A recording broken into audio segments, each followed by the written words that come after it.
ఇప్పుడు మనం సుమారు 600 సంవత్సరాల క్రితం వెలిసిన శ్రీ గోదా సమేత రంగనాయక స్వామి ఆలయం గురించి తెలుసుకుందాం.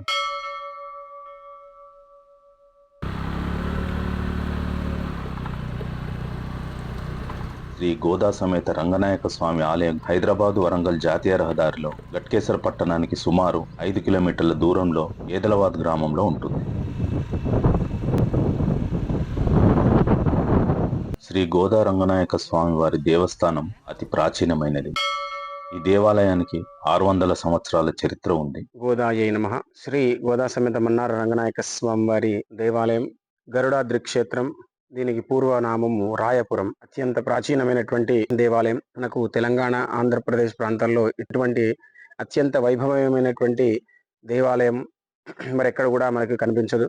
ముఖ మండపము, ముందర కళ్యాణ మండపము, సుమారు 100 అడుగుల గాలిగోపురము, దానిలో అత్యంత వైభవంగా తీర్చిదిద్దినటువంటి మూర్తి స్వరూపాలు, సుమారు 200 మూర్తి స్వరూపాలు మనకు గాలిగోపురంలో కనిపిస్తాయి. ఈ కట్టడం అంతా కూడా దక్షిణ భారతదేశాన్ని తలపిస్తుంది. ఈ ప్రాంతాన్ని పూర్వం రాయపురం అని పిలిచేవారు. తిరువనంతపురం వాసి శ్రీవత్స గోత్రులైన శ్రీనివాస దేశికులు వారి భార్య అలివేలమ్మ దంపతులకు అప్పల దేశికులు అను పుత్రుడు జన్మించారు. అలివేలమ్మ 7 నెలల గర్భవతిగా ఉన్నప్పుడే భర్త మరణించడంతో తన కుమారునితో దేశాటన చేయుచు నిజాం రాజ్యంలోని రాయపురం గ్రామానికి చేరుకుంది.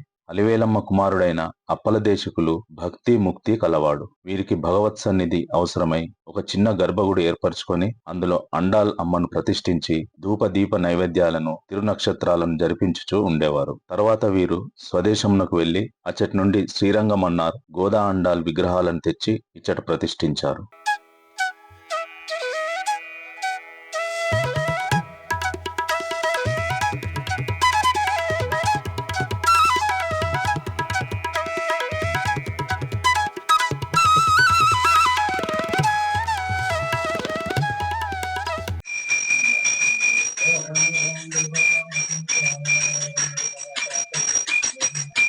ఇది ప్రాచీనమైనటువంటి ద్రావిడ శిల్పులు నిర్మాణం చేయడం జరిగింది. వంశపారంపర్యంగా నిర్వర్తిస్తున్నటువంటి దేవాలయాల్లో ఇది ఒకటి. ఈ క్షేత్రానికి ఉత్తర శ్రీవిల్లిపుత్తూర్ అని నామకరణం ఉన్నది. శ్రీవిల్లిపుత్తూర్ గోదాదేవి కంటూ ఆలయాలు 2 ఉన్నాయి మనకు. ఒకటి శ్రీవిల్లిపుత్తూరులో అయితే మరొకటి ఏదిలాబాద్ గ్రామం. ఇక్కడ ధనుర్మాస ఉత్సవాలు, గోదాదేవికి అత్యంత వైభవంగా జరిగేటువంటివి ధనుర్మాస ఉత్సవాలు. ధనుర్మాసం డిసెంబర్ 15 సుమారు నుంచి జనవరి 14 వరకు కూడా అత్యంత వైభవంగా జరుగుతాయి. మనకు ప్రతి ఒక్క దేవాలయంలో అంతరాలయంగా మనకు గోదాదేవి మూర్తి స్వరూపంగా అంతరాలయం ఉంటుంది. కానీ గోదాదేవి కంటూ ఆలయాలు ఉండేటువంటి ఆలయం 2. ఇక్కడ అమ్మవారి కళ్యాణోత్సవము గోదా కళ్యాణం మనకు సంక్రాంతి నాడు జరుగుతుంది. అంతటా కూడా మనకు భోగి నాడు చేస్తారు, కానీ ఇక్కడ అమ్మవారి కళ్యాణం సంక్రాంతి నాడు చేస్తారు. ఇక్కడ మనకు బ్రహ్మోత్సవాలు శ్రావణ మాసం, అంటే శ్రావణ మాసం మొదలవగానే ఇక్కడ బ్రహ్మోత్సవాలు మొదలవుతాయి. సుమారు 1,00,000 మంది అశేష జనవాహిని మధ్య ఇక్కడ అమ్మవారి రథోత్సవం మనకు కనిపిస్తుంది. చుట్టుపక్కల ఉండేటువంటి 20 గ్రామాల ప్రజలందరూ కూడా ఇక్కడ వచ్చి బ్రహ్మోత్సవాల్లో పాల్గొంటారు.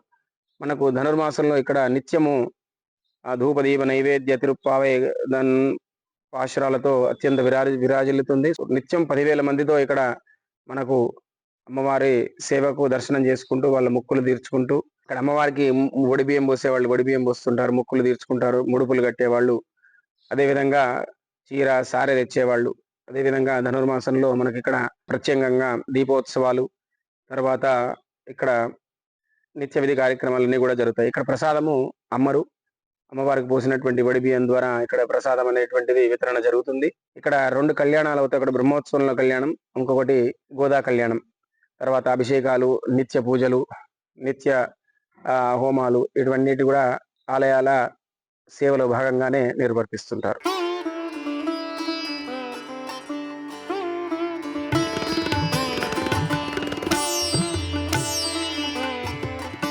కోరికల మేరకు అమ్మవారికి ముడుపు చెల్లించుకొని వివాహం కోసము, తర్వాత సంతానాని కోసము, ఇటువంటి ఇత్యాది మనసులో ఉన్నటువంటి కోరికలు అమ్మవారికి చెప్పుకొని వారు ముడుపు కట్టుకొని వెళ్తూ ఉంటారు. ఆ పని అయిన తర్వాత వాళ్ళు వచ్చి ముడుపు విప్పి అమ్మవారికి వడి బియ్యము, ప్రసాదము, చీరసార సమర్పించుకునేటువంటివి అన్ని కూడా చేస్తూ ఉంటారు. ఎన్నో దేవాలయాలు మనకు చూస్తుంటాం. ప్రాచీన దేవాలయాలు, పురాతన దేవాలయాలు, కట్టడాలు అన్ని కూడా కొంత శిథిలావస్థకు వస్తుంటాయి.